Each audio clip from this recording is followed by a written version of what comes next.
So today I want to talk about something that many people have experienced, but few people are taught how to understand that concept.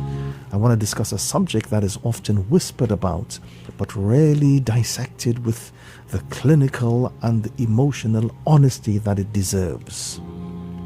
The harms of transferring your trauma onto others, passing on your trauma onto others. When we hear the phrase passing trauma, it can sound like trauma is contagious in a simple way, just like a virus. But what we are actually talking about is that trauma can shape how a person interprets the world. Trauma can shape how they regulate their emotions and how they respond in relationships, and those patterns can affect the people around them. Now, this does not mean that anyone is bad or damaged beyond repair. It means that trauma can create patterns that over time may become a shared emotional environment. So trauma is known as the invisible inheritance. It is something that you may pass on subconsciously to another individual. We often think of trauma as a private wound, a scar you carry on your own skin. But the true fact of the matter is that trauma is rarely stationary. It's more like a pressurized gas. If it is not contained, if it is not processed or transformed, it then seeks an exit. And oftentimes that exit is through the people closest to you, your spouse, your children, your friends, and of course, your family members as well. So when you pass on trauma, so to speak, you aren't just sharing a story. You're offloading a psychological burden that the other person may not have been fully equipped to carry. So the question is, how is trauma passed on?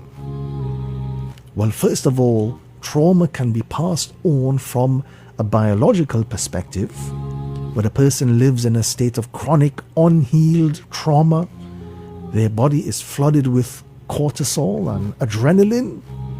If you are a parent who is passing a stressful environment down to your child, you aren't just teaching them to be nervous.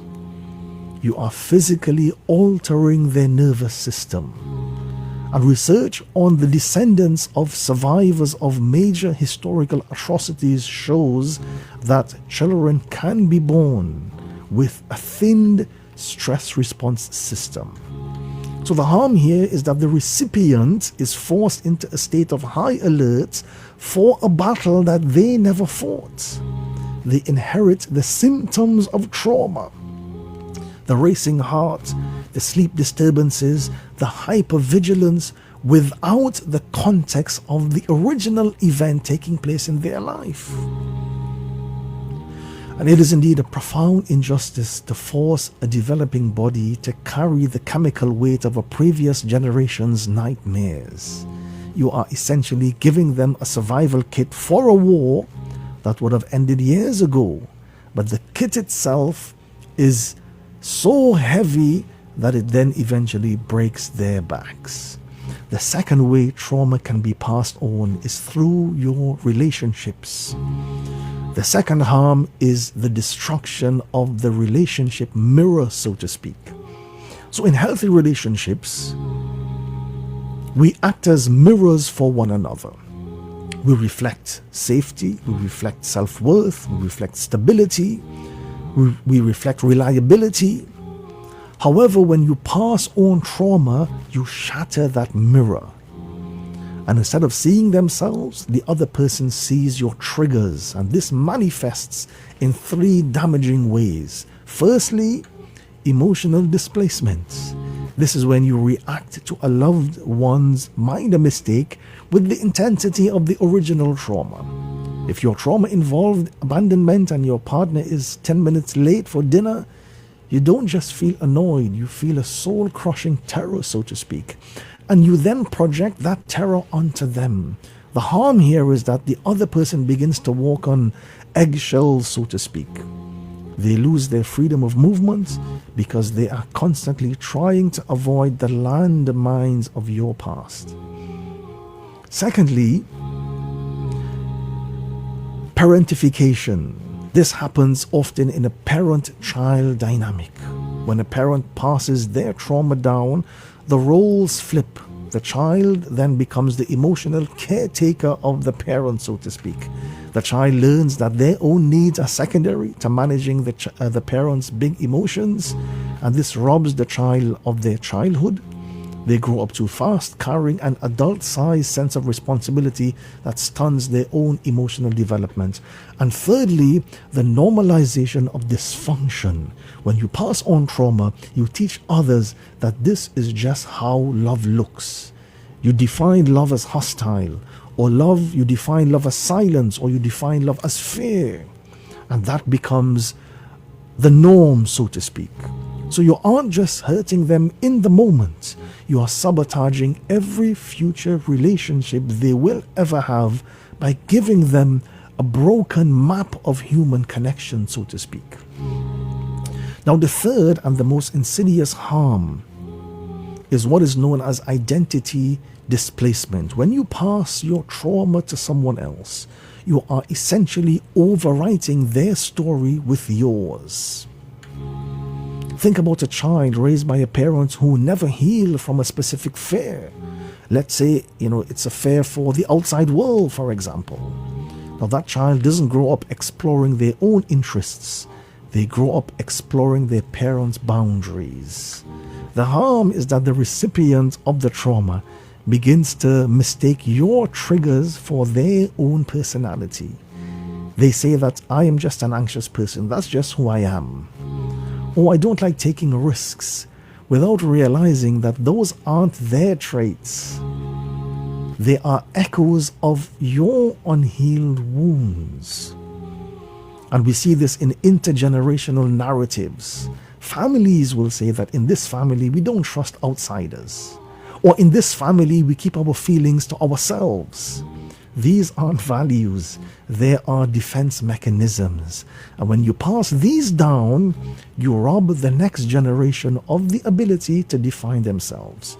You force them to live a reactive life instead of a proactive life. And they are so busy defending against your old ghosts that they never have the energy to build their own dreams. Now, in these situations of trauma transfer, it is important to become the cycle breaker. Be the one that breaks the cycle of passing on the trauma.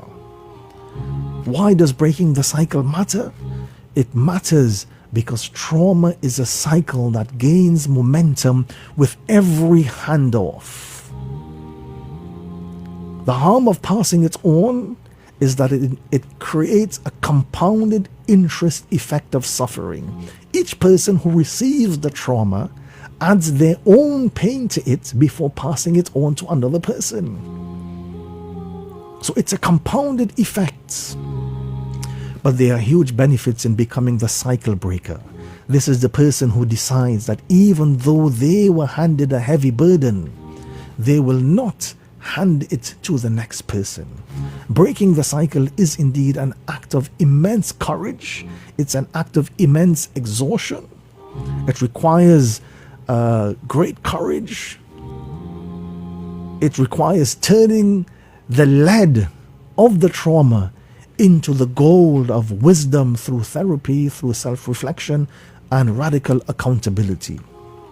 The harm of not being the cycle breaker is that you stay stuck in time and you force everyone around you to stay stuck right there with you as well. So what does breaking the pattern looks like? Breaking the pattern requires three very important elements. Number one, it requires awareness, it requires repair, and it requires support. Be aware of your emotions. Make an effort to repair those emotions. And then, of course, if you need to, look for support of good people around you. Keep good people around you who will continue to motivate you to become a better version of your life. So in a nutshell, passing on trauma is not usually a choice made out of malice. It's a choice made out of desperation. You pass it on because you feel you simply cannot hold on to it anymore. But the harm is undeniable. It ages the bodies of your children. It suffocates the intimacy of your marriage. And it steals the identities of those who look to you for guidance. So you basically have a choice. Either you pass on the trauma of your past to others and create more havoc, or you put a stop to it right now and you create a safe environment of growth for yourself and for those around you. You choose. And the most profound gift you can give to the people you love is not your protection, it's not your wealth, it is your own healing. It is the decision to say that this ends with me. And when you stop passing on your trauma, you finally allow the people around you to see who they are rather than who you need them to be. May Allah make it easy upon us, and may Almighty Allah guide us always towards that which is good in this life as well as in the life of the hereafter.